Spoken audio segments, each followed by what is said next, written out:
question ba yan?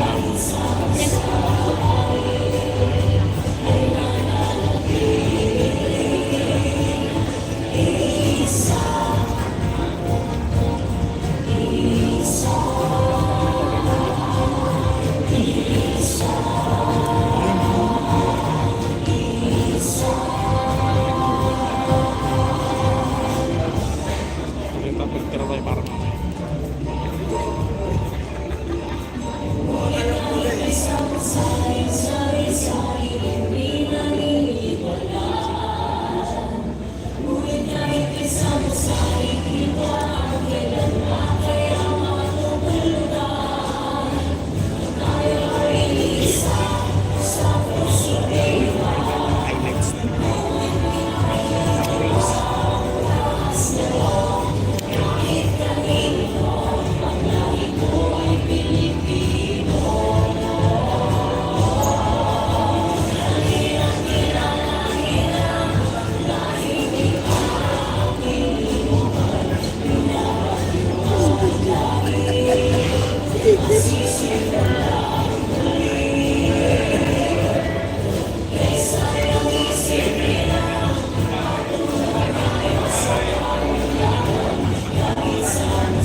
Paalala lamang po sa ating mga members of the media, ang ating microphone ay matatagpuan sa kaliwang bahagi.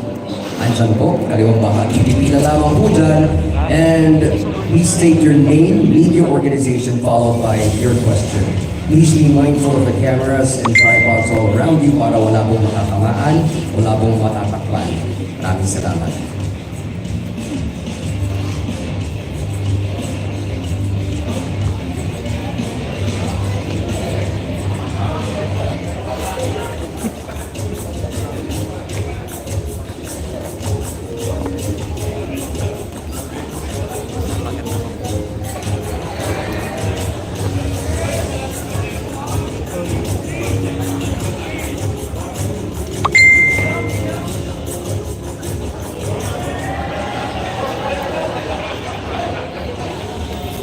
Labas ko ulit.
Magandang hapon po sa inyong lahat.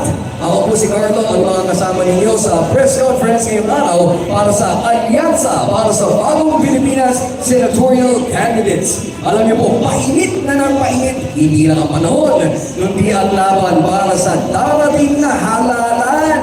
Ilang tulog na lang at magkakaalaman na. Kaya naman today, our campaign found its way here in Batangas, the 7th most vote-rich province in the Philippines. Halos 2 milyon po ang rehistradong botante ng Batangas. At noong 2022, 700,000, mahigit sa 700,000 sa mga botanteng Batanggenyo na ito ang pumoto para kay President Marcos. Kaya naman, inaasahan din natin ang matinding suporta ng mga Batanggenyo para sa mga senador ng Alyansa. Mamaya, tiyak na po yan na libo-libo ang dadalo sa rally natin sa Batangas City Sports Coliseum.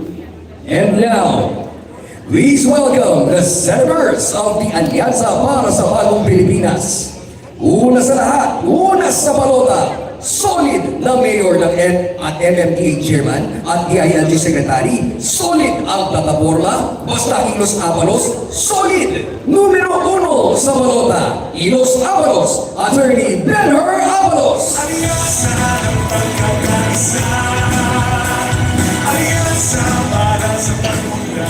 Ibalik natin sa Senado ang tunay na nakipagpakbakan sa krimen sa lansangan ng mabantay sa kaban ng bayan.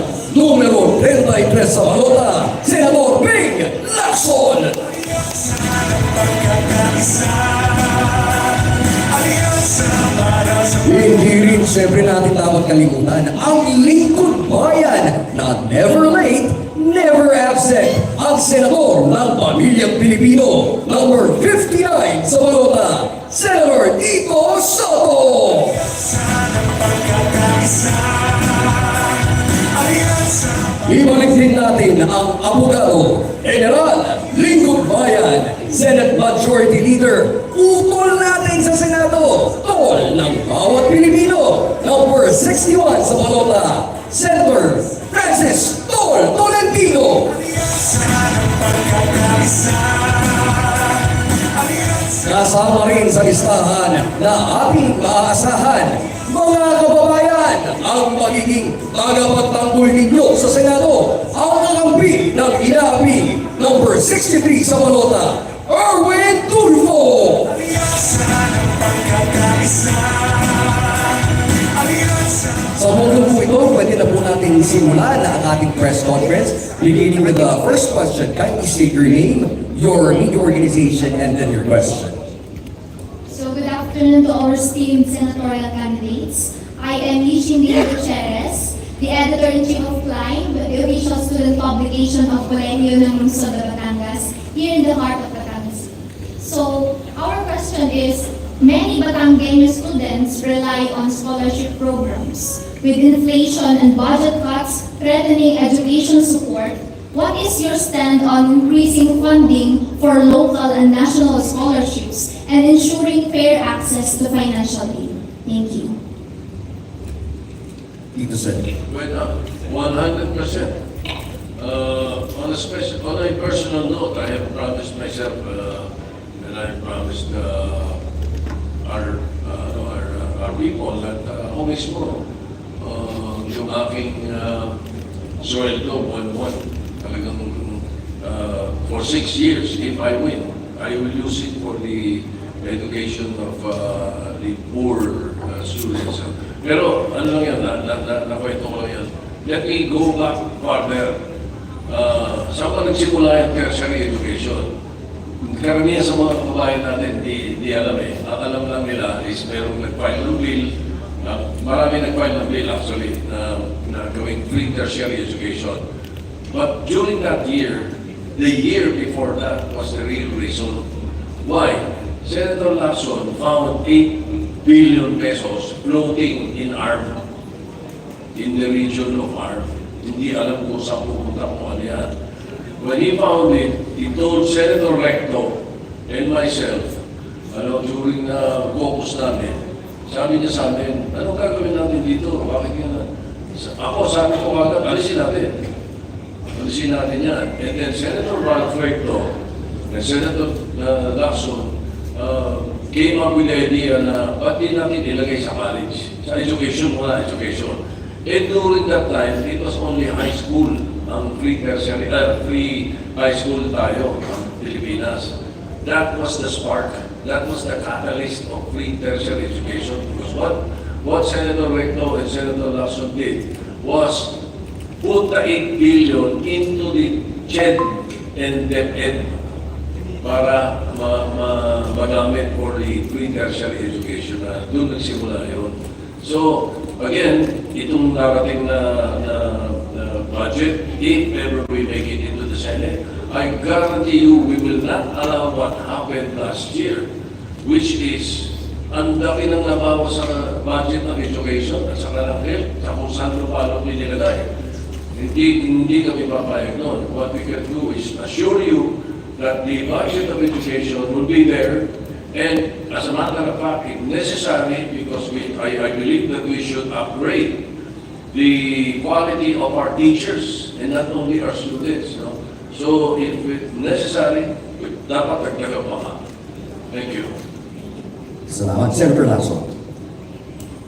Totoo, meron na ipasa na Pre-Tertiary Education Act 2018. Ang problema, as we go around during the 90-day campaign period, meron kaming nakikita mga problema sa implementation.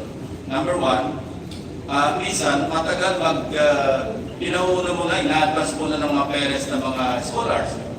Tapos, yung check, matagal pa mag-rebate, minsan hindi na nagre-rebate. Baliktad, dapat available na yung scholarship na hindi mag-a-abon ng mga parents. So, I think we should revisit sa Senate in the exercise of oversight yung implementation. Isa pa, masyadong stringent, masyadong mahigpit yung mga requirements para makapasok sa program.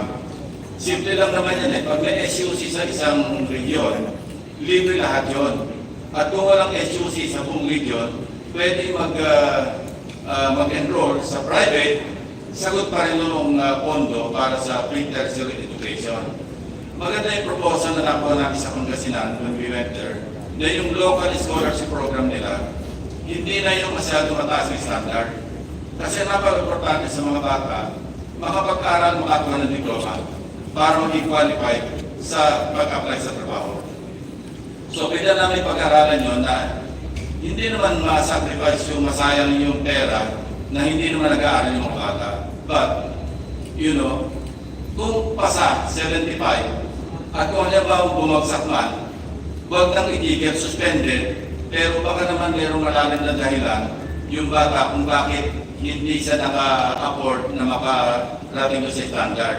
So pwede mayroong retake o kaya pwede pagbigyan muli na makapag-enroll. Hindi yung forever na siyang ban o hindi na siya maka-enroll. Sayang naman. So ito yung pwede natin mga pag-aralan na pag na-revisit natin yung Pre-Tertiary Education Act. But we will guarantee, as Senate President Tito said, na we will make sure na pagka tungkol sa education, because yung Constitution, napakaliwanag, ang highest budgetary priority sa budget, walang pwedeng lumamang sa education sector. Ano ba yung education sector?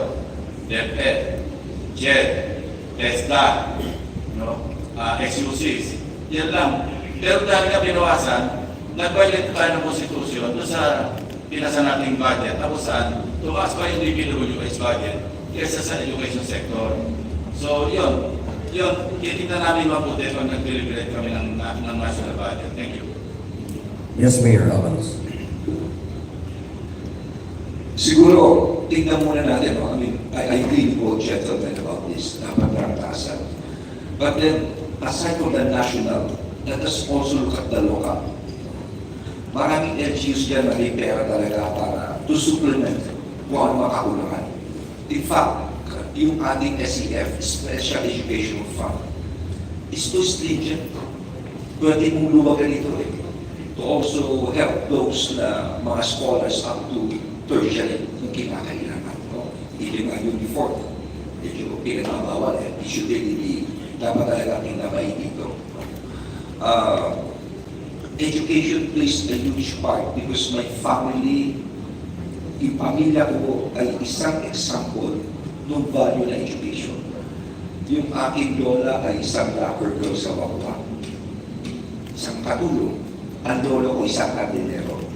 Ang tatay ko ay isang kadi at isang janitor.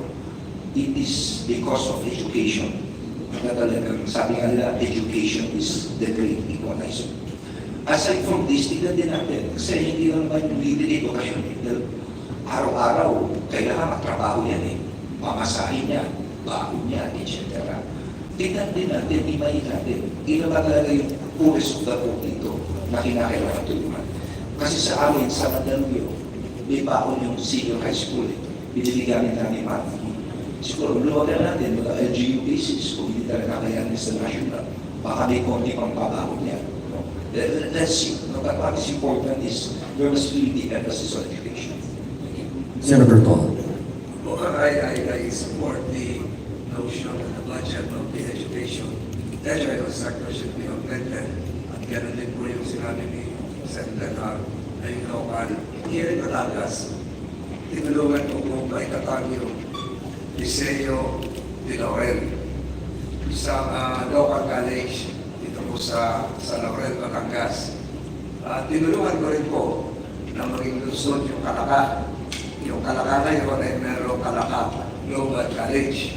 Sinusuportahan ko po yung ideya na magkaroon ng subsidy ang mga local government units na nagtatakad, nagsusulong ng local colleges. Kagaya po ng Kalaka, kagaya po ng Laurel, Batangas. Nung meron po ako ng Tagaytay, ang unang project ko kung tinayo ay Colegio de Tagaytay, yung City College ng Tagaytay. Hanggang ngayon, madami na napagraduate yan, yung nursing, kung ano-ano pa mga kurso. And I look forward to all local government units, those capable to have their own local college. Sa Alicia Bohol, si Senator Tolentino rin po nagtayo ng isang maliit na kolehiyo, Community College of Alicia, isang maliit na lugar sa lalawigan ng Bohol. So, gusto ko po makita yung ating mga pamahalaan lokal na may kakayanan, matulungan ng pamahalaan nasyonal na magtayo ng sarili ng kolehiyo kung hindi kaya ng share.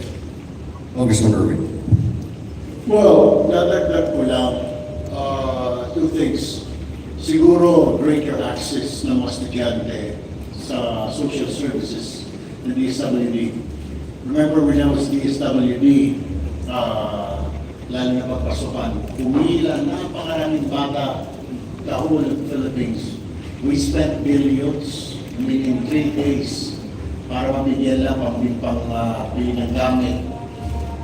So, I guess greater access. At saka marami, kahit din sa mga offices namin, sa action center namin sa CRS, maraming estudyante at humihingi ng walang tulong. Kamasakay, gusto mo kauwi sa probinsya, emergency, or yung magulang gusto niyang makapunta sa Maynila para mabisita yung anak niya.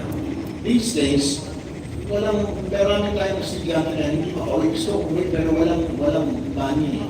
When I was DSWD, sinimplify natin. Dali mo yung iyong enrollment form or card at saka school ID, bibigyan ka namin ng pamasahe. That's what we did. So simplify para yung bata, greater access sa social services ng DSWD. Meron sila doon educational assistance. Pangalawa, I had filed a bill sa Congress, itong 19th Congress, wherein kung anak ka na mahirap, and then kailangan mo mag-board or bar exam, o yung mga courses na may board exams, nursing, teacher, criminology, yung mga maritime, engineering, etc. Ang daming lumalapit, walang pang-tustos pang review. So we filed a bill into 19 Congress. I guess we will have to file it again sa Senate na pag anak ka na mahirap, indigent ka, sagutin na ng gobyerno ang review mo, yung first take mo. Second take, pahala ka na kung hindi pumasa. So dapat, pag anak ka na mahirap, anak ka na OFW, libre na po ng gobyerno yung review mo para sa board or para sa nilamang mo maraming sa Attorney Avalos. Nakalimutan ko lang. May kausap ako 3 months ago, naging mga eskwelahan. Yun ang tungkol sa UniFast system. Dapat siguro tingnan na maigi ito sa oversight the function ng Senate dahil medyo delay ang payment sa kanila. Tsaka yung value kung ano ba talaga. Otherwise, baka naman malugi naman dito ang mga eskwelahan na siya. You should constantly review that dapat walang delay. Thank you. Salamat. Next question. Please state your name, media organization, and question. Magandang hapon po, Jonal Milina Rayos ng PPI News Commons at Balikas News. Ang tanong ko po ay, anong specific na programa ang inyong itutulak sa Calabarzon, particular sa Batangas, na magsusulong ng turismo, livelihood para sa ating mga maliliit na negosyante at sa sektor ng pangisdaan? Yes, Senator Lacson. Specific.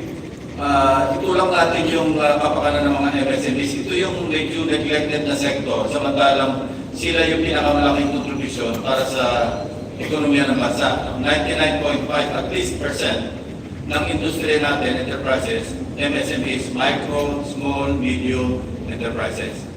Tapos ang kanilang nakukuha sa labor force, mahigit 66%. Yung available na labor force natin, mga able body, ang naka-employ yan sa yung 66+% yan, naka-employ sa MSMEs.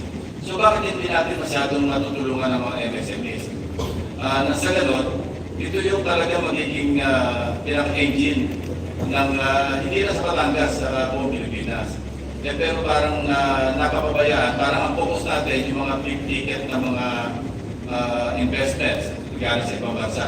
Samantalang kaya natin i-harness, tulungan natin, bigyan natin ng mga incentives, at saka probably initially tax holiday yung mga MSMEs, lalo yung mga nag-struggle pa, lalo yung micro at saka small yung category. So isa yun na naisip namin na particular specific na programa para mapaunlad yung turismo, manufacturing, at iba pang forms of industries para sa ikaunlad na ekonomiya ng Batangas at saka ng ibang mga lalawigan sa buong bansa.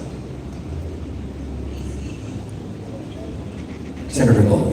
Narinig ko kay Senator kanina yung really need to push forward previous plans of the railways coming from the Batangas Port, which is an international port, connecting it to Metro Manila.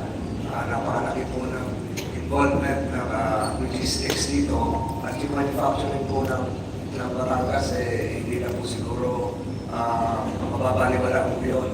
But we have to improve the logistics chain by having a faster boat kasi hindi pwede sa SLEX lang. Kailangan po kaya rin sinabi ni Senator Tito, pati mabilis. Ngayon po, sa paliparan, meron po tayong maliit na paliparan dito sa iba. Meron ginagawa, kayo, pagkasalubuyang ginagawa sa Tomas, kung hindi nyo pa alam yan.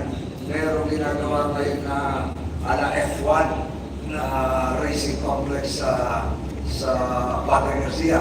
So lahat po ito, nagpapakita na maging ang turismo natin dito sa Batangas, pausubok na. Pausubok, kanina po namiasta ako sa Bawan. Namangako ako sa ganda ng simbahan. 400 years old na pala yun. Simbahan kanina. Kasi noong araw pala ito, Archdiocese of Lipa, sa Quezon. Pinakamalaki po itong sa Batangas. Kaya siguro kakibat yan ay yung turismo, kakibat yung religious tourism na hindi kagad mamatsyagan. Magaling po ako Managano, kasi hindi ka Batangas po kami. Tatay ko po hindi katalawan Batangas.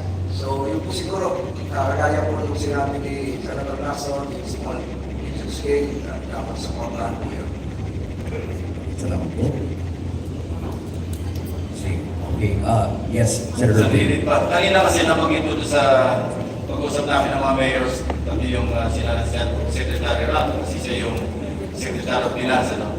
Ang nominal gross domestic product ng Batangas, specify natin Batangas, nasa noong 2023, kasi ito yung available na datos, 645 billion. Pero pinakatumala kanina na sumasangay naman si Secretary Ram kasi ahensya niya yung Department ng Revenue Tatamaan. Kung 645 billion ang nominal gross domestic product, ibig sabihin nun, yun ang nire-render na goods and services. Di ba pagka goods and services, ito is subject to VAT na 12%. So ang naiko-contribute ng Batangas, buong lalawigan, sa national government, sa national coffers, nasa mga 77 billion pesos a year, at least in 2023. But since Batangas is really moving up pagdating sa development, tataas pa yan. So ang suggestion ko is, kung pwede i-legislate, na mag-rebate o kaya magbigay ng share from the 12% na nako-contribute ng isang lalawigan tulad ng Batangas sa bigyan ng 1% from the 12%, easily, magbabalik sa Batangas yung 770 million pesos. At kung pa, pwede pumalo ito ng hanggang 1 billion. Pero, pwede gamitin lang yon sa development projects, programs, at livelihood, infra, at saka livelihood. Hindi pwede gamitin pang-job order, pang BS, pang MOE, pang-abuso. So kailangan mayroong menu. So ito yung parang take-off ko sa una ko na propose na break na kung saan yung ang laki-laking unused at saka misused sa national budget taon-taon, eh hindi nagagamit at hindi na lang natin distribute sa mga probinsya, sa mga municipalities, at saka sa mga cities. So mas maganda nito parang ma-incentivize o kaya ma-motivate yung mga local government units na mag-enhance pa ng development at sa ganun, tumaas pa yung kanilang gross domestic product at sa ganun, tataas yung kanilang contribution, tataas yung kanilang rebate. Kaya sa walang siyudad, tulad ng Quezon City, 1.27 trillion ang kanilang GDP. Napakalaki. Pag kinuha mo yung 12% doon, saksakan nilang laki at binalik mo yung 1%, eh hihigit pa sa 1 billion. So baka yung mayayamang siyudad, lalo yung mama, maiwan naman yung mga maliliit. So pag-aaral na mabuti yung distribution or redistribution o contribution ng mga local government units sa national government kung paano ito matulungan ang development. After all, di ba, ang backbone ng ating ekonomiya, mga LGUs. So yun ang gusto ko idagdag.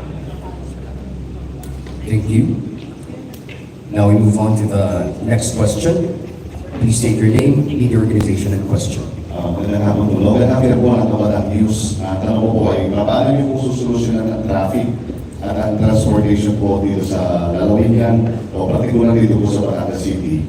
Dahil po yung mga pumapasok at lumalabas na sasakyan dito po sa port at sa industrial areas. Attorney Amanos. Although it's an executive action na sagutin yung tungkol sa traffic, kami sa legislation. But then again, siguro yung programa ko sinasabi ni Senator Lacson will be beneficial. Kasi binigyan mo ng yung original na break na sinasabi niya, budget reform at focusing. Pag binigyan mo ng tipo 1 billion per province for livelihood in agriculture, dami ng trabaho. Yung mga taga-Batangas, hindi pupunta ng Cavite. Yung mga taga-Cavite, hindi pupunta ng Maynila. Yung mga taga-Samar, hindi pupunta ng Leyte. Yung mga taga-Bohol, hindi pupunta ng Cebu. Dahil may mga kanya-kanya sila. Pero 82 billion naman doon sa sinasabi niya, unused. So pagka ginawa namin, nilagay namin sa budget yun, executive action na kailangan niya. Pero pwede talaga. Yun ang pinakamaganda eh. Hindi magsisiksikan sa urbanized areas eh. Kung may mga trabaho sa kanilang mga probinsya. Attorney Amanos. Yeah, for traffic, no? Yung kasi traffic, senyales ito na talaga maganda development ng isang lugar. At yun ang nangyayari sa Batangas sa province. Talagang kitang-kita natin ang progreso. I mean, Senator Lacson at cited figures na talagang ibang klase ang contribution. It's a, talagang sabihin na natin, malaking bagay ito sa ekonomiya ng buong Pilipinas. However, kasama nito ang urban problems, traffic, solid waste management, etc. na dapat pag-usapan na talaga. Do not commit the mistake of Metro Manila. Nangyari sa amin na noong MMDA chairman ako, maski gusto namin magkaroon ng mass transport, napakamahal na. Napakamahal ng lupa, ng right of way, ng mga easement, etc. No? Tapos kung gagawa ka ng mga mass transport, ang hirap isarado isang kalye dahil matatraffic ng ilang ano. Talagang hirap kami ron. Of course, we have to go through infrastructures. That's very important. Talking of roads and talking of bridges, etc. Naka-blueprint naman yan eh. But what is important, yung boses mismo ng Batanggenyo through the Local Development Council and the Regional Development Council.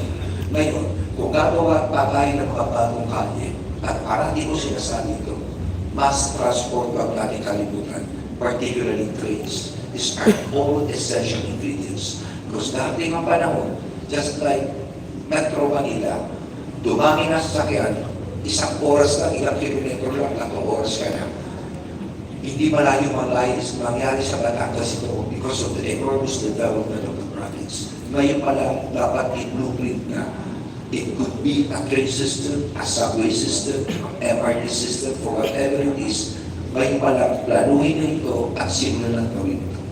Thank you. Thank you, Congressman Irwin.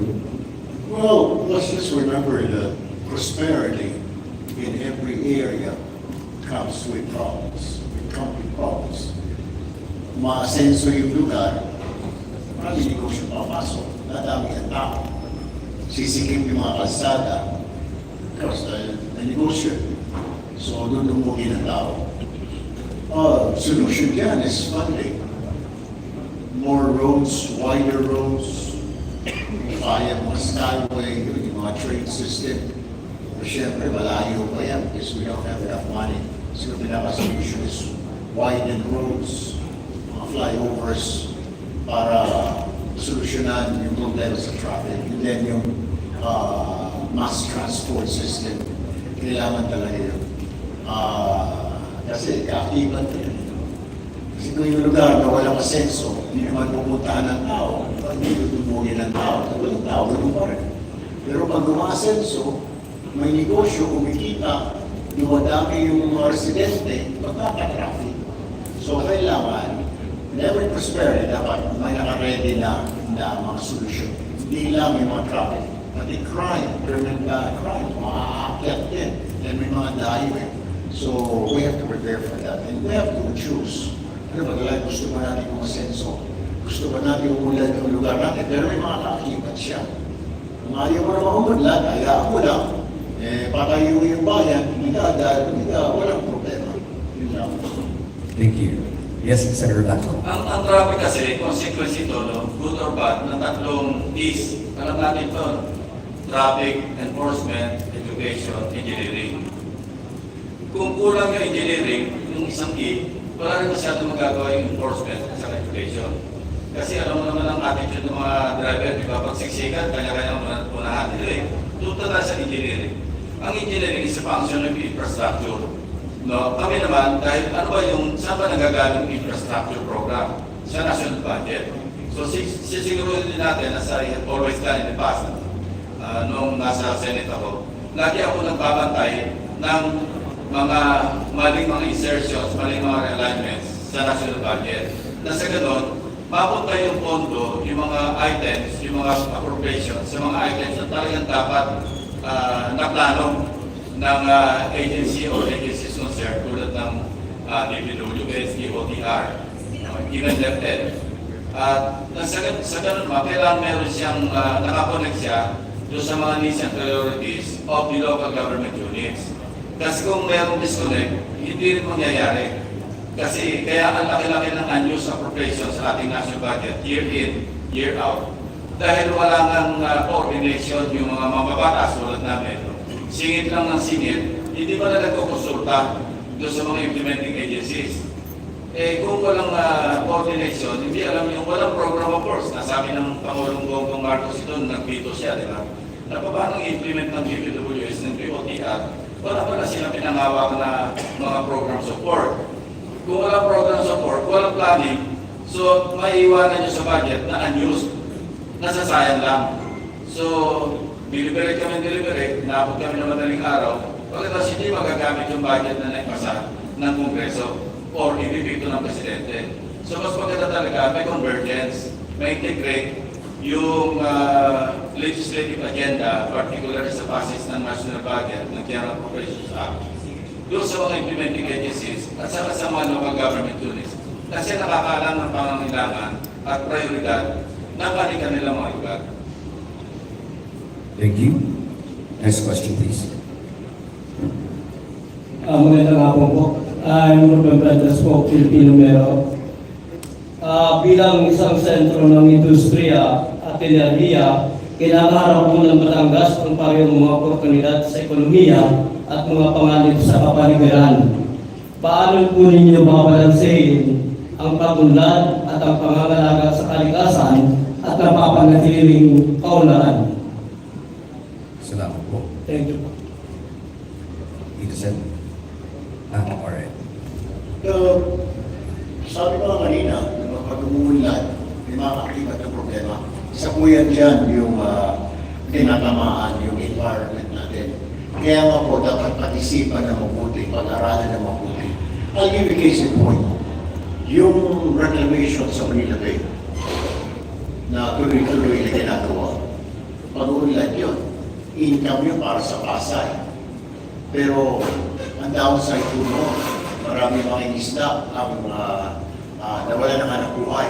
Minsan na mangisda sila dyan sa Manila Bay, dumadayo na sila sa Cavite, dumadayo na sila hanggang sa Batangas. So lumayo. Pagkatapos, syempre, yung magandang lugar, pumangit na dahil kakayo na building, so umusan. Yung sinasabi natin, bago mo tayo kumilos, pag-aralan na mabuti ng dapat lahat ng sektor kinakausap. LGU, yung mga tao, di ba, merong public consultation para makapag-input yung tao, lalo rin maapektuhan sa sinasabing mga improvement na yan. Well, hindi naman po masama ang magkaroon ng improvement. Kailangan po lumagoy. Diba? Sumabay tayo sa pag-unlad sa ibang mga lugar.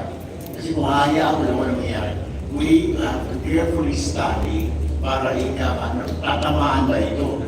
May madadamage ba? May mawawala ng hanap buhay? Kailangan po talaga pag-aralan muna before you execute something. Right? Senator Ping. Ako, isang simpleng solusyon, land use. Hindi may pasa-pasa.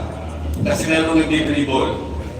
Pero siguro sa 28th Congress, baka sakaling maipasa na natin finally. Pag sinabi natin land use, ibig sabihin, mapaplano natin maayos, mabalansi yung concern sa environment at saka sa development. Napaka-importante. Hindi lang simpleng land use. Kailangan din, tingnan natin yung magkaroon tayo ng national mapping kasi may mga disaster site. Tulad dito, pag pumutog yung taal, problema. So, kailangan meron tayong national mapping, yung hazard mapping na tinatawag, na naka-geotag, na kung saan alam natin mapag-aralan ng FGB, yung Mines and anyway, yung DNR, yung agency na nag-aaral dito, para malaman, maiwasan yung mga lugar na kung saan hazard prone, disaster prone, iba yung construction ng mga materials doon. Na sa ganun, balansyado yung concern natin sa environment, sa disaster, at saka sa development. Another piece of legislation, yung building code. Alam mo yung national building code natin? 1977 days. 28 years ago pa na ipasa. Nagpala ko noong 2019, I think Senate Bill 1239, para i-amend din yung building code. Nang sa ganun, ma-i-update natin dahil iba na yung situation ngayon, may climate change and all, para maka-adapt tayo sa present times. Attorney Ramos. Okay, if there's one example of a local government unit that really balances progress with development, ay ang Batangas. Nagdadahin po ako sa Anilao at nagkaroon sila mga sanctuary. Sila bawal kang mangisda. So kung titignan, apektado ang mga mangisda dito. Pero they educated yung population na ang nangyari, pumayag sila kasi ang kapalit ay turismo. At malaking turismo at meron silang mga banday dagat. Napakaganda na sistema. And this kind of system should be promoted kung saan-saan. Hindi lang yun, marami rin kayong mga bundok dito. Kaya ang ganda sa Batangas, kompleto eh. Yung Gulgul Baboy ba yun, yung mga trekking, etc. At ang mga guide nyo, mga lokal, sila rin, mga barangay, no? They should really be promoted. Of course, peace and order is an essential portion here. Pero kamukha ng mga bulkan, like for example, Taal Volcano. Siguro mga 6 years ago, si Senator Recto ay part ng Senado. Nag-file siya ng bill. Tinawag niyang Taal Rehabilitation Commission. Napakaganda. This would answer sa mga resettlement, mga danger zone. Kung ako'y papalarin, hindi lang Taal, kundi Canlaon, Mayon, etc. Now, there should be one commission to address this to mga bulkan ito. Kasi napakahirap. Puputok, aalisin yung tao. Babalik na naman. Puputok na naman, aalisin. Magkano ginagastos natin? Meron tayo dyan, ang daming lupain dito kay Secretary Conrad Estrella, agrarian reform. Pwede mo ayusin once and for all a permanent resettlement area. Pero of course, kailangan nila mabuhay. And most of them are farmers. So pwede mo i-balance ito eh. Walang bahay, pwede ka magtanim, pero once pumutok yan, umalis ka na dyan. Pero ka na pupuntahan na bahay, etc. Diba? It will need a lot of funding, a lot of study, pero there should be a commission to address this. For this kind of crisis, Kamuhan Vulcan, hindi lang dito sa Taal, isama mo na buong Pilipinas ng crisis like Bayon at ito na daan huwag tumangkan na. Okay, thank you. We would like to acknowledge your arrival, ang ating kandidato na hindi pwede ang pwede na. But better, Abby Better. Number 9 sa balota, Abby B9.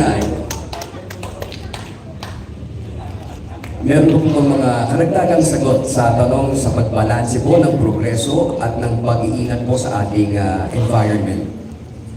Alright, we move on to the next question. Go ahead, ma'am. Hi, sirs and ma'am. May I ask one from B5?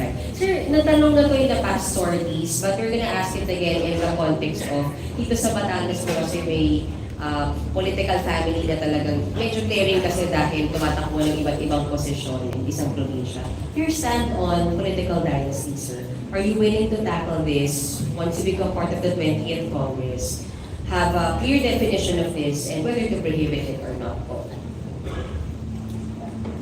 Yes, sir. Hindi man magbabago yung position ko kasi nakapag-file na nga ako ng at least 2 bills, 2 congresses para ma-define kung ano ba yung political dynasty. Kasi ang sabi ng Constitution, dapat may enabling law. Kasi in the absence of any enabling law, hindi pwedeng maging batas o hindi may sasapatas yung intent ng ating saligang batas na bawal ang political dynasty. So, hindi ba implement? Ibig sabihin. So, hindi nagbabago. Ang aking definition, second degree, ability or consanguinity, tapos legitimate or illegitimate. Yan ang aking definition. So, pag sinabi natin second degree, andyan yung lolo, hindi pwede yung anak, hindi pwede yung pamangkin. Andyan yung tatay, hindi pwede yung anak, hindi pwede yung pamangkin. So, yun ang hangganan. At least, yun ang sa aking version. Hindi ko, siyempre, collegial body, pag-uusapan namin mabuti, lower house man o sa upper house, kung ano yung tamang definition para masatisfy yung provision sa ating Constitution patungkol sa political dynasty. Yes, sir. Napakahalaga ng definition. I agree na dapat yung definition ay talagang linawin.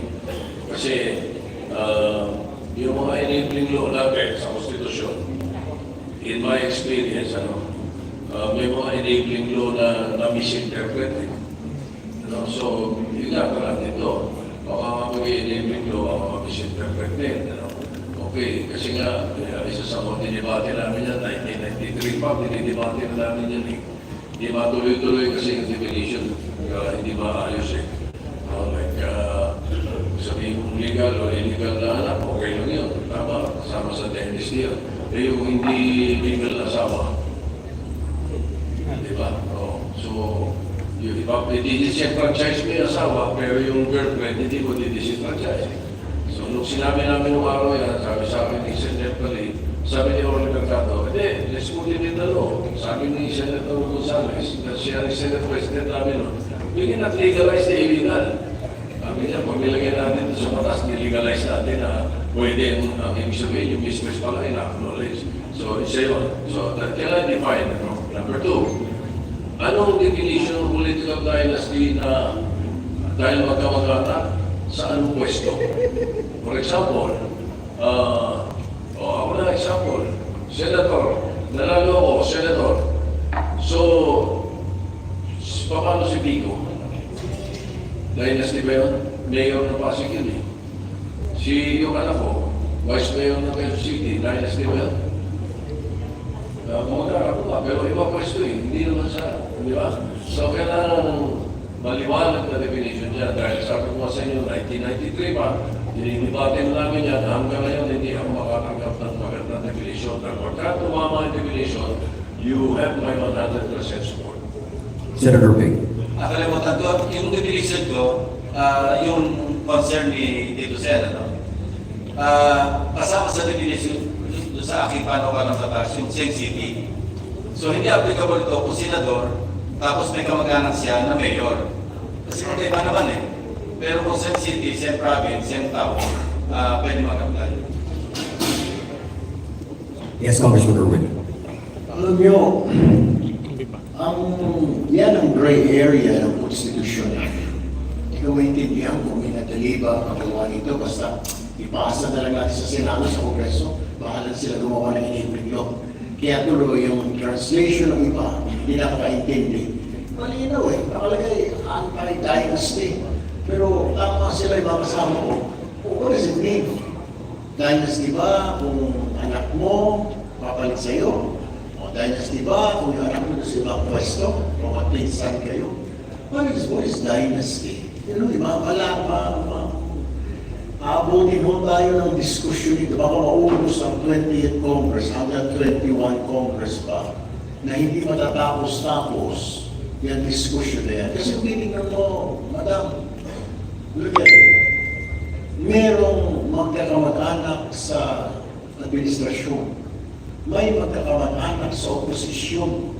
May magkakamag-anak sa ikama walang partido, independent, magkakamag-anak. So, kailangan talagang, well, naiintindihan mo naman yung sinasabi ng mga tao na anti-dynasty. Ang problema kasi yung constitution, parang minadali. So, may gray area na nakita lang. But if you're going to ask me, personally, am I for that? Yeah. Bigyan mo lang ako ng definition. What is dynasty? Kasi alam mo naman kung ano yung sabihin ng dynasty, ba? Give me the definition of dynasty. Eh, kung sinasabi, bawal kayo magkakapatid yan, I will tell my siblings. Iiwan lang natin isa dyan, para tayong gold bed. Iiwan na natin dyan na Torrapi. Sama ko na anak mo, sama ko na yung wife mo. I'll be the one to say that. Let's give others a chance, ika. Diba? They want to run. Marami na mga magaling dyan. I believe marami mas magagaling pa sa amin magkakapatid. I believe so. Let's give them a chance. Hindi lang tayo ng ilang definition. Kasi magulo eh. Sobrang gulo. Eh, hindi mo naman masisi yung Kongreso ngayon, itong Senate and Congress. Kasi doon sa Constitution, sinasabi nila yung ano yun. Parang minadal. Pero kung ginawa yung batas na yun, malinaw na sinabi, ito ang ibig sabihin ng dynasty. Blah, blah, blah, this and that. Di tapos. Diba? Baka iba-iba yung mga tao ngayon, hindi ba nakamag-anak? Or no relation at all. Yun lang po sa And you're willing to file a bill again on this or to tackle now? Meron na si Senator Lacson. Sususugan ko lang siguro, pag lumusot yun, approve ako, may approve. Taas ang kamay, kahit ayaw ng mga siblings ko, pilitin ko na rin taas yung kamay, kasi nakakaya naman pa. Because there's already mga mapabatas kami, tapos hindi susunod sa batas. Thank you. Seryoso, baka yaman ko yung aking bill. Pagka magkapatid na hindi magkasundo, eksente. Ganti ka na talaga, Sen, ha?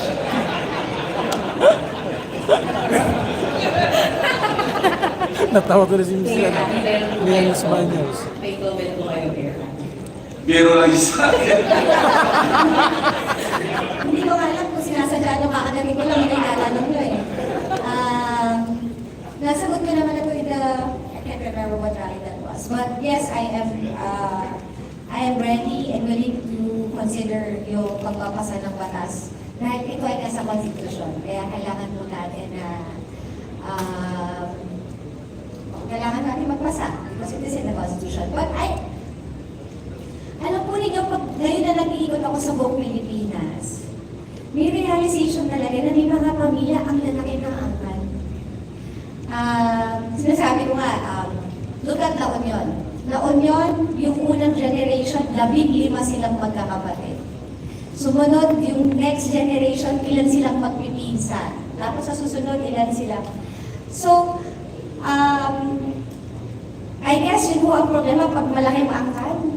Tapos pag maliit lang yung angkan, konti lang kami. So, hindi maraming pwedeng tumakbo. Or in fact, meron pong mga iba kami, ako na na-meet na mga governor, pag tinatanong mo, may anak ka bang may gustong sumunod? Wala. So, hindi mo porket meron na nasa posisyon na, o you come from a political family, there is a tendency that your children will also be a politician. I feel that that's not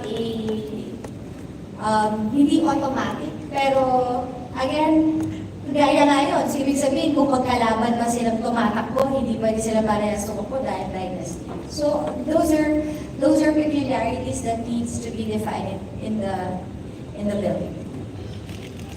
Yes, Attorney Avalos. Well, I've always been consistent. Nung tinanong sa akin ito 8 months, 6 months ago. Kung sabihin ito sa Constitution, all of us should follow the Constitution. All of us. That's our mandated duty. However, as clearly discussed, issues of degree. To what degree ba ito? Number 2, positions. Mayor, vice mayor, bawal ba yan? O pwede na ba? Konsihal lang, etc., etc. Number 3, we should also benchmark.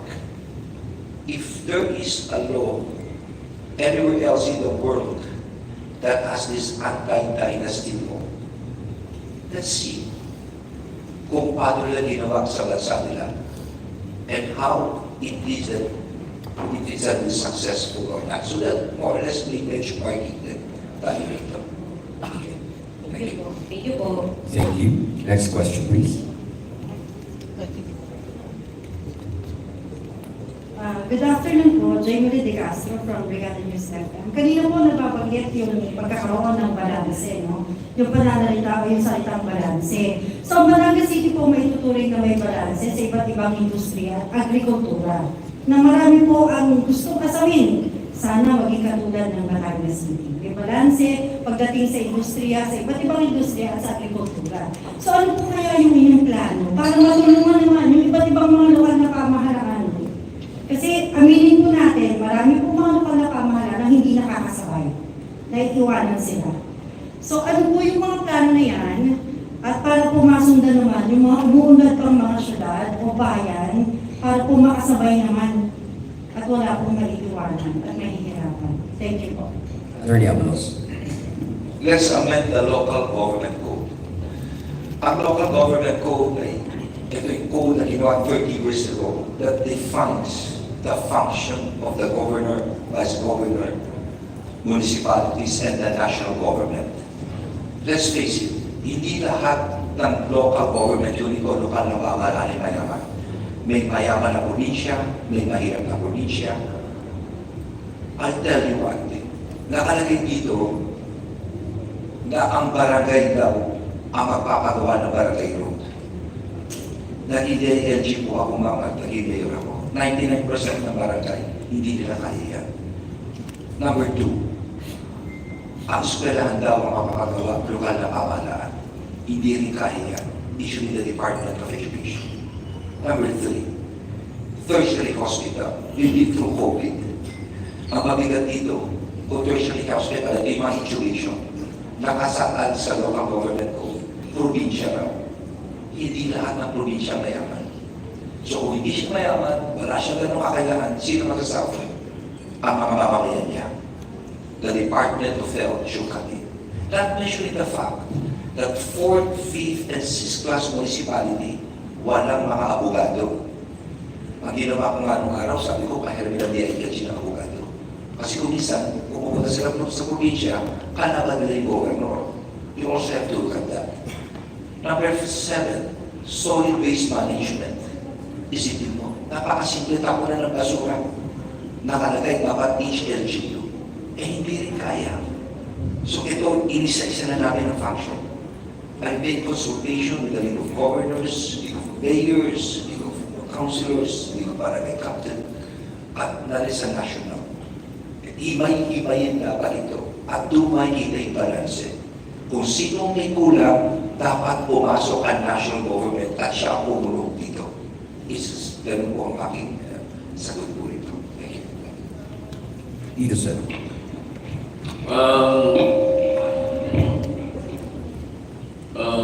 I agree. Matutulungan ng national government patindi. Pero yung word na ginamit mo, balanse, hindi mo yangyari ever. Paano mo mabalanse ang pakiyaw sa Quezon City? Di ba? Paano mo babalanse na mataas na kahoy sa lipa? Hindi, there's no such thing as pwede mo balansehin. Dahil yung income pa lang, land area pa lang, population pa lang, magkaiba lang. So definitely, hindi yung lang tulong ng national government. Siguro, doon sa mga nangangailangan. Senator Tol.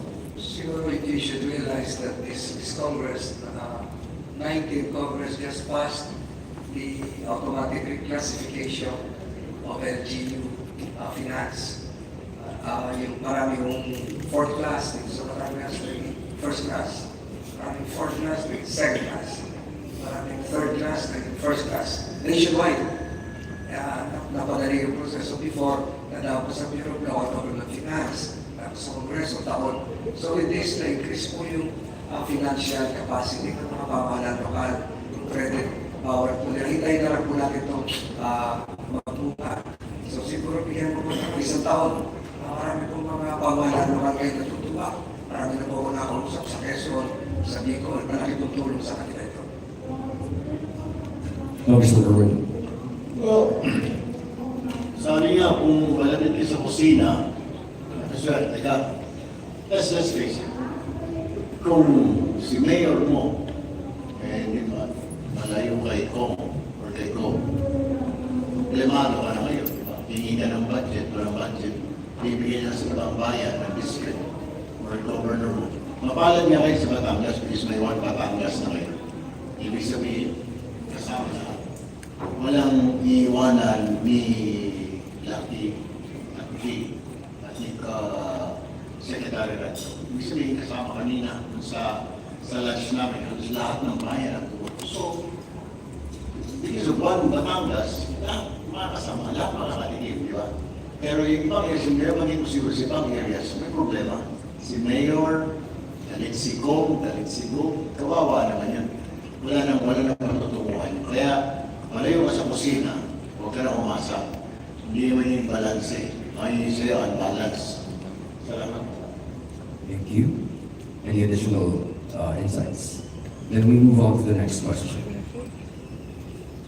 Good afternoon. I'd like to manalo from One Page Online News.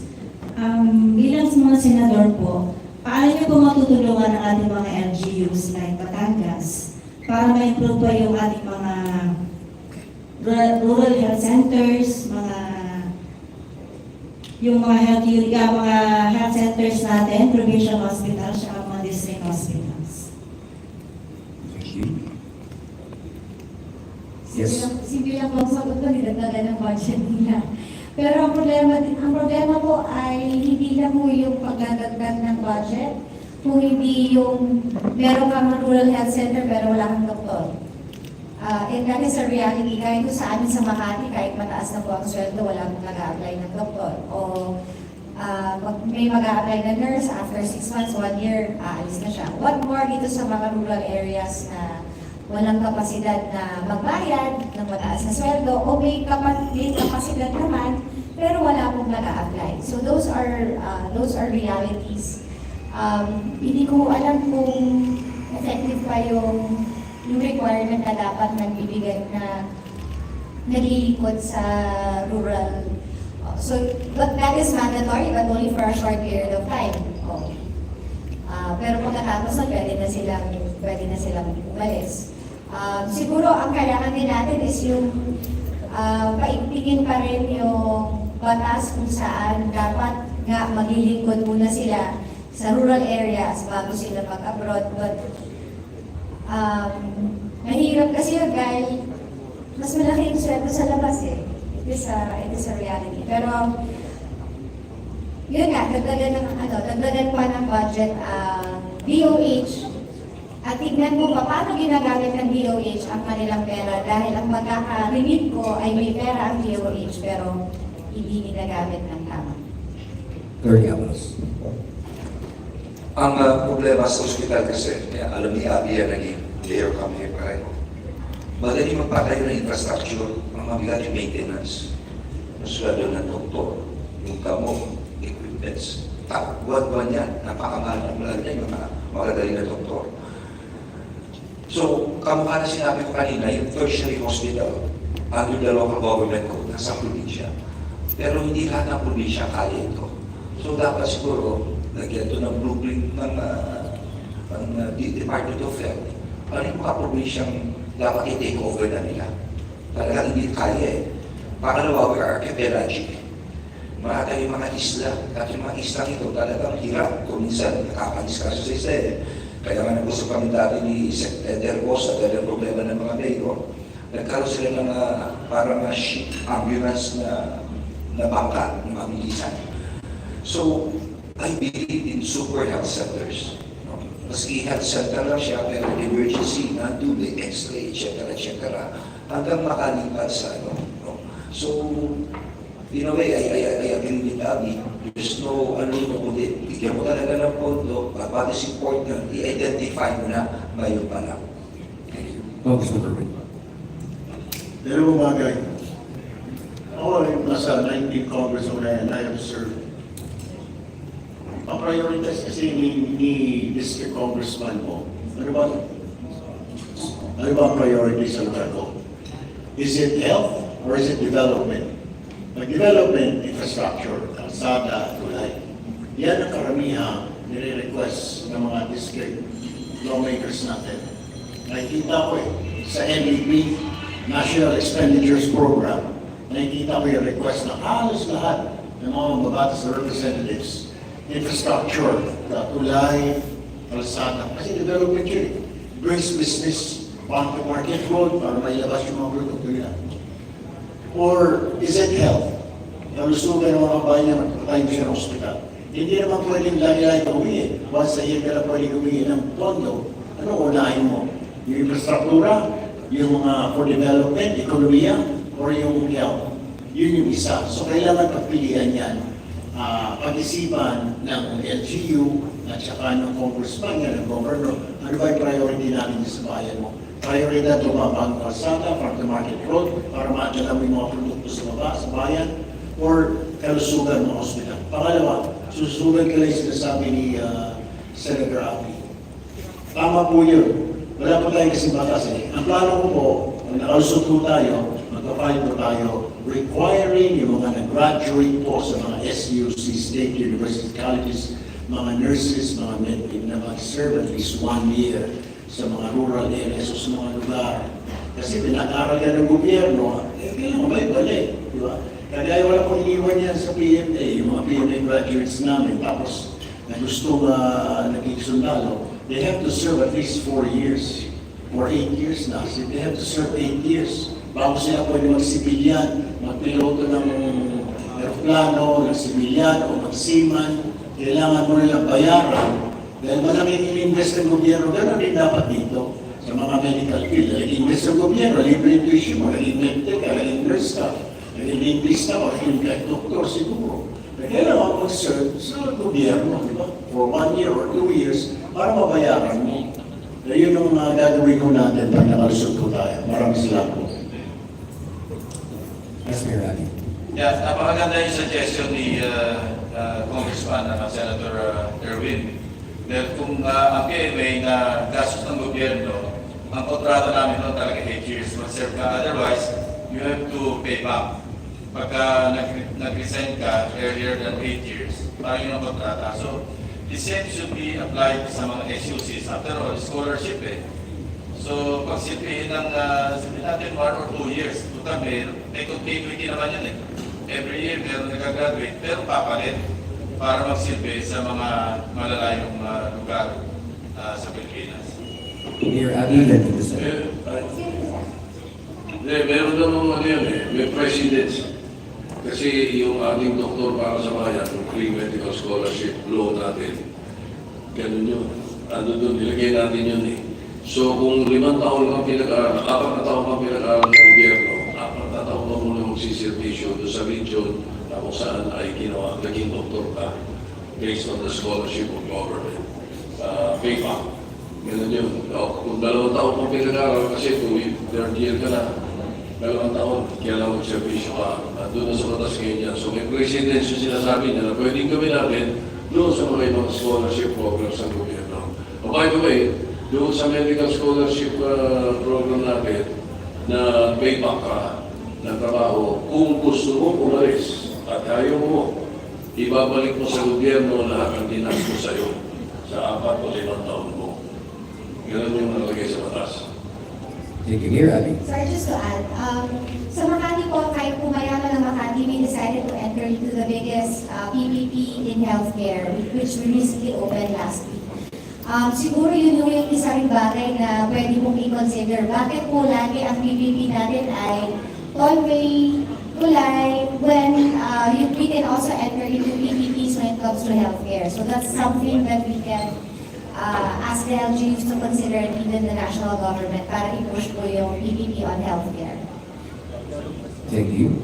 Next question, please. Magandang hapon po. Sa James Reyeta po, Quezon Channel. Ang aking pong tanong ay dito po sa ating taong Volcano at mga natural disasters na patuloy na nagbabanta ng buhay at kabuhayan ng mga taga-Batangas. Ano pong konkretong batas, programa na inyong pong susuportahan o susulo para po sa mapakalakas na disaster resilience and recovery ng mga apektadong komunidad? Masagot ko na yan. Alam mo itong tahan, nung umuling pagputok na malakas, na yung 40 kilometer danger zone, kinder maya sa pulo, sa lahat na nasa isla. Susunod naman yung ating mga kababayan. Nakapagpatayo na po ako ng housing sa barangay Trangka, Talisay, Batangas. 450 units, isang barangay na po yun. So wala na naman yun sa isla. Yung pangkabuhayan na lang pinag-uusapan natin, yung mga tinapyaan, yung mga kanto sa init-init na Agoncillo, sa Balete, maging sa Candauret, Agoncillo. So yung kabuhayan, nandun yung patuloy na tinutulungan yung ng Bipar, ng pamahalaan lokal. Pero yung mga nasa danger zone, nailipat na natin. Wala na po natin talaga ngayon, baka meron sa Nicolas na Roque. Pero yung 450 na pamilya, napagawa ko na po ng project na sa barangay Trangka. At meron na po silang isang mahusay na pamayanan ngayon.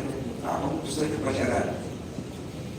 Yung po ating po mga other disasters, lindol, ano po yung ating programa po para mapalakas po ang ating recovery sa mga apektadong komunidad? Napapasalam po namin ng batas dito sa 19th Congress.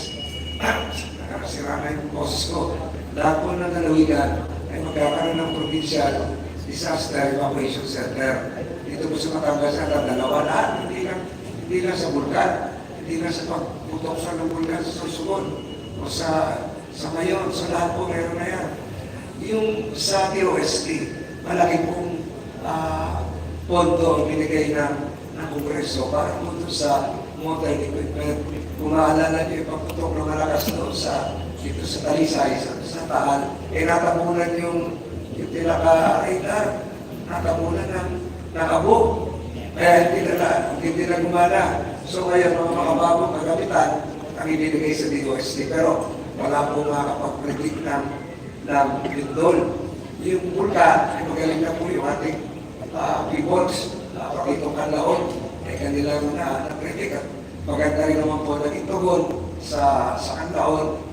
Nailikas naman po na wala kayo nabalitaan na nasawi tugon. So siguro ito, palakasin natin yung P-Box, mas maraming punto sa DOST, at bigyan pa natin ng malawak na poder ang ating mga pamahalaan lokal pagtungkol sa mga ganito. Bilang lang po yung mga bulkan, hindi na muna putok yung sa hipok-hipok sa Maligid pa, di pa naputok. Si Pinatubo, pinatigil na po ni Senator Nito Lapid, yung bulkan, wala na ho. Kakaunti na lang po ito active volcanoes natin at nakatutok na po ang peoples. Yung pong sa vulkan, nasagot ko na po kanina, it's about traffic accommodation. Answer not only for Taal, Canlaon, Mayon, etc. Yung dito, hindi ko at pag-usapan natin na ito sa Disability. Nung ako po yung nasa DILG, nung nag-usap na kami ng OCD at DRC, meron tayong local resiliency. Kaya po yan, walang problema kung maliit. Pero ang problema natin yung magnitude kasi na nangyari sa Myanmar. Ang importante po nito ay ma-place na kagad, sino responde, let's say, sa Metro Manila kung nangyari ito. At yun po, sa study yung na mag-responde, hindi tiga Metro Manila. Dahil yung mga tiga Metro mismo, bawat pamilya nila, asikasuhin nila, magiging busy sila. Ang unang responde,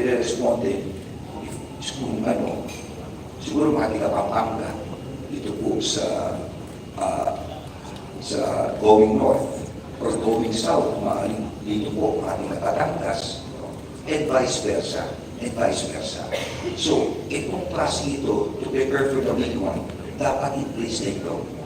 Yung mga equipments, mga taong mag-responde, just to prepare for the big one. No? At ito po yung pinagpapipinan, ahandaan ng araw pa.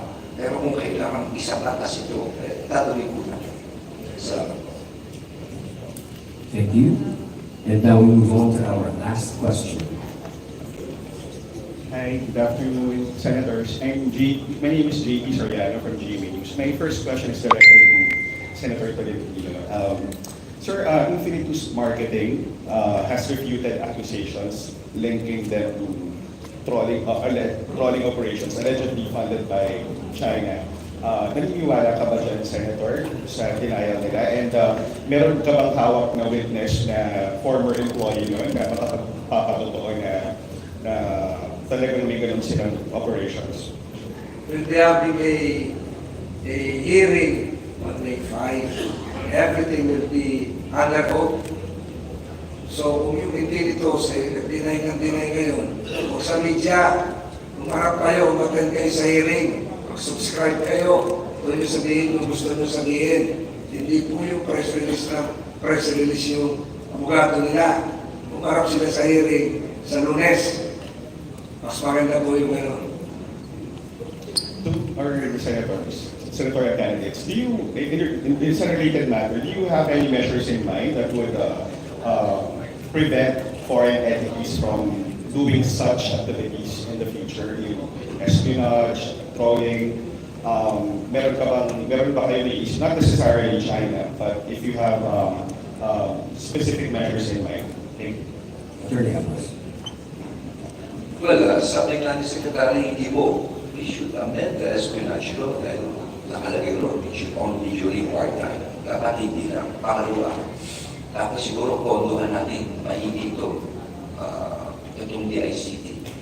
Isang agency talagang may know-how, no? Kung saan ang galing ito. Kasi everyone will just deny.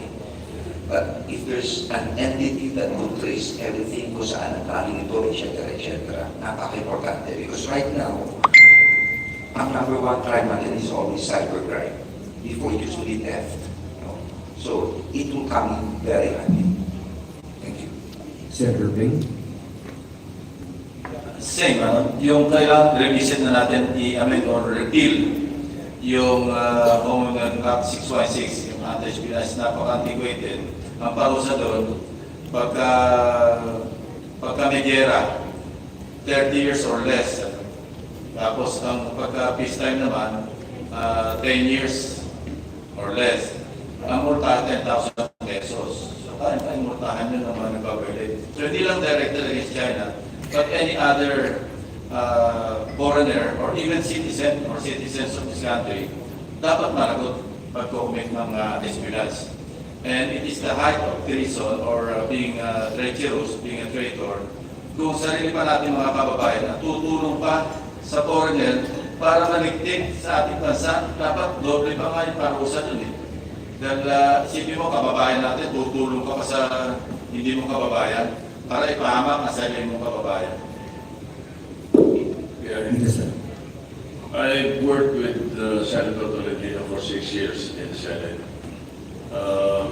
He has never been known to come up with any charge or accusation that is not well founded. May fundasyon pagka sinabi niya. So I would rather believe Senator Tolentino than the spokesman of Infinitus.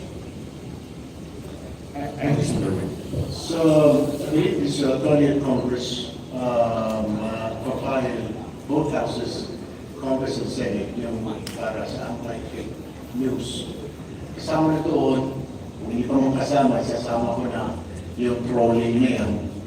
At saka yung mga pagawa-gawa ng mga social post na mga pagpapabagsak sa gobyerno. Yung trolling na yan, makikita mo guilty kasi nakaka-influence siya sa mga nagbabasa. O ganito pala ito, gano'n. Yung pala, mga fake news lahat. So siguro, sama rin sa isa lang yung bigatan yung parusa para tumigil. Kasi wala nang tigil. Talagang hindi mo na alam kung anong, lalo na yung hindi nagbabasa ng, ang pinaniniwalaan nila social media, hindi na nagbabasa, hindi na nagpa-follow sa mainstream media. Ang nakarely na lang sila sa social media.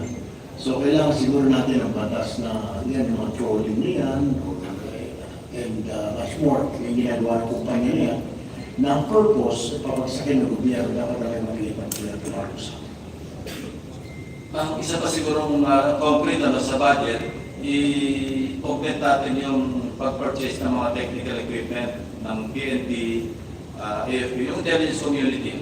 Kasi alam niyo, kahit tayo pasukan ng yung INSI, yung INSI, di ba? International Mobile Subscriber Identity Catcher, namomonitor talaga, kaya bakit nasa COMELEC? As we speak, alam ko naman yung NBI, naggagawa na ng forensic examination sa equipment nilang nahuli on top of interrogating the arrested suspect doon sa tabi ng COMELEC. Hindi natin alam kung ano talaga yung motive doon sa bakit nasa COMELEC sila, kung espionage ba talaga, or baka hindi lang scammer, kundi nangunguha sila ng information para hindi lang influence, para i-apektuhan yung resulta ng, hindi natin alam. Kasi wala pa namang public announcement, official announcement yung NBI, kung yung findings sila doon sa IMSI catcher na huli nito. So, pero kailangan talaga palakasin natin yung batas on top of strengthening the intelligence community agencies by way of equipping them with the updated equipment. Carlo, if I may, I just want to ask, we just briefly shift to another topic, but still related to our sovereignty.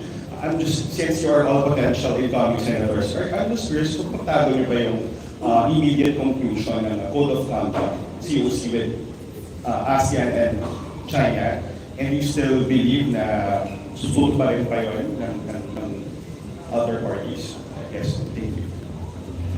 Senator Tolentino. Siguro I don't judgment on that because when that was conceptualized, wala pa tayo nitong mga multilateral exercises natin with other countries. Wala pa itong reciprocal access agreement with Japan. Wala pa itong kapiter, wala ka with New Zealand.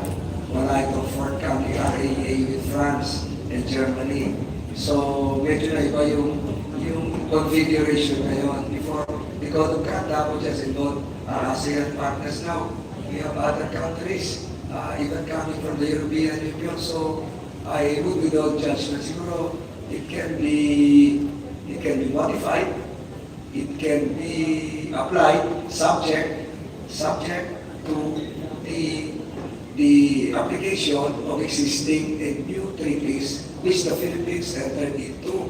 Napakarami po na kapila ngayon na Korea ata, meron na rin. So lahat po ito dapat because the West Philippine Sea is not just for the claimants. The West Philippine Sea involves a multi-nation trade route involving almost $1.3 trillion of trade. Eh bakit wala ililipit lang dito sa ganito? Hindi lahat nung dumadaan eh. Even Austrian vessels lahat nung dumadaan. So we might as well involve other countries. If there is going to be a bigger code of conduct, let it be a code of conduct compliant with the law of the Sea Convention. Let it be a code of conduct that would support and uphold the 2016 Hague Arbitral ruling. And let it be a code of conduct that would support the Philippine Maritime Zones law. Thank you, yes, Congressman. Pero iniwala, kahit anong conduct yung gawin lagay mo dyan hindi naman sinusunod. Yung ruling ng Hague, hindi naman sinunod The dismissed China is is a bully. Bakit natin susunod? Bakit? I mean, useless eh. We have filed so many protests, kaliwat kanan, kung ano-ano. Wala naman, di ba? He doesn't listen, but they don't want to listen. Kahit na magsama-sama pa tayo sa ASEAN. China is a superpower dito sa ASEAN. So, what's the use? Magsama-sama tayo, gerahin natin. Come on. Useless yung code of conduct. I think we have to come up with something very tough stance. Kasi otherwise, yung code of conduct lang, sir, useless. It's sila naniniwala niya. Any additional insights? Okay, on that note, nagpapasalamat tayo kay JP at sa ating mga miyembro ng media. And bago tayo magpaalam, we would like to call on the candidates to give a short message para sa ating mga kaibigang Batanggenyo. Simulan natin. Number 1 sa Balota, Senator Benher Avalos. Salamat po ako kay Secretary Secretary Recto, kay Raul, and of course, over yung PSL ng mga Batanggenyo. Maraming salamat po.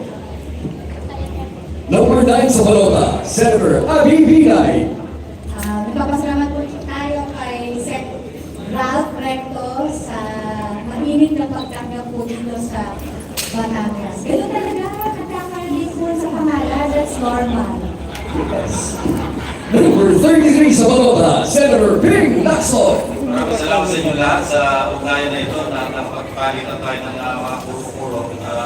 We just hope na medyo satisfied kayo sa mga sagot namin. Maraming salamat.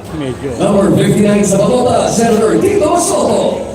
Ang Batangas din sa puso ko lagi ito kasi dito ako kinasal.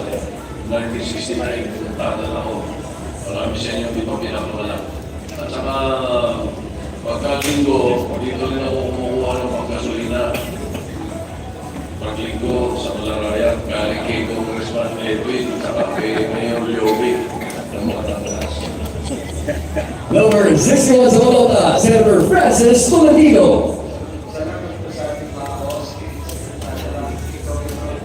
Lima Santos, at salamat po sa mga mamamayan ng Batangan. Number 63 sa Balota, Senator Erwin Tulfo. Thank you po kay Secretary Ralph at saka sa kanyang muling may si Ati at ang kanilang anak na si Vice-Ko Malaki. And of course, sa mga media for attending, for being patient, waiting for us. Nagdalhin kami kanina. Maraming salamat po. Maraming salamat for our senatorial candidates. We are inviting you to stand up para sa ating group photo op. Maraming salamat po